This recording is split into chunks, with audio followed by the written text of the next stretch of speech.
Welcome back, Scroll and Sword. You just read Deuteronomy 13 through 16, and it really showed us these collection of chapters that worship isn't just what happens at an altar, but it's how we handle what God has given us. And I want to laser focus in on chapter 14, verse 22, where Israel is commanded to truly tithe a tenth of their income, a tenth of their increase, showing intentional and honest devotions. Look, if you have to be convinced to give to God, you've already misunderstood where your provision comes from and who your provision comes from. Because here in this Old Testament book, the tithe was brought before the Lord and it was eaten in his presence. Because remember, currency back then, most of the time was livestock, cattle, fruit, grains, food. So the tithe was brought before the Lord and it was eaten in his presence. And it was really forming a reverence and reminding Israel that everything comes from the Lord.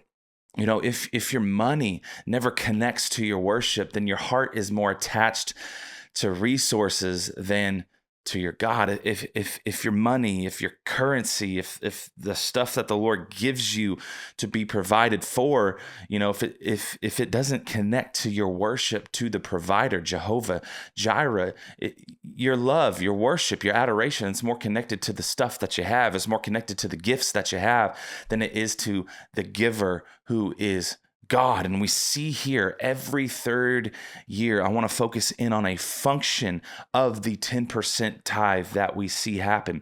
Every third year, the tithe stayed local to provide for a certain group of people that the Bible calls the Levites. It also was kept back in 1 year out of every three for foreigners and for widows and for orphans. We see that in Deuteronomy 14 as well. And we have to remember, if your generosity, if it never reaches people in need, it's not biblical generosity. It's just selective comfort. It's just selective, like, hey, send my funds to XYZ. I'm not going to let anybody else manage them. Over the years of being a lead pastor, I've seen people give their tithe only to a specific ministry.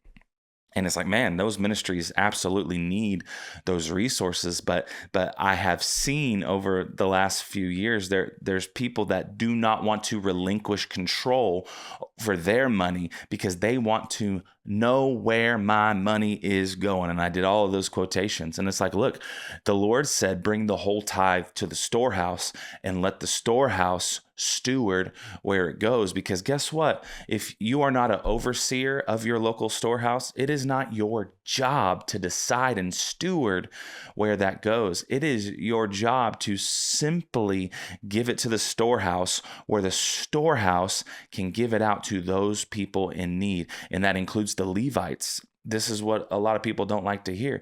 Levites, who were essentially the worship leaders and the pastors of ancient biblical times. So yeah, some of your money needs to go to pastors and overseers who are in charge of stewardship over the money that the Lord has given you to give back to him. And then those overseers give it out to ministries and people in needs. So we need to relinquish control over the finances that the Lord has given us, because scripture shows that giving is an act of worship. It is not just a nuts and bolts Google spreadsheet, Excel spreadsheet act. It's not just a financial transaction. It's an act of worship. It's an act of trust. It's an act of obedience. It's an act of faith, and it reflects God's provision and care for others. You don't have to give to fund God. God don't need your money, but you give because God has already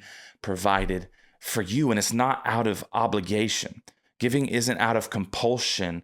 It shouldn't be even out of a commandment at this point where we live in the New Testament of grace. But giving isn't about obligation. It's about recognizing God as your source and letting your worship show up in how you live and how you give. I've heard it said, living is giving. So take that as you may today.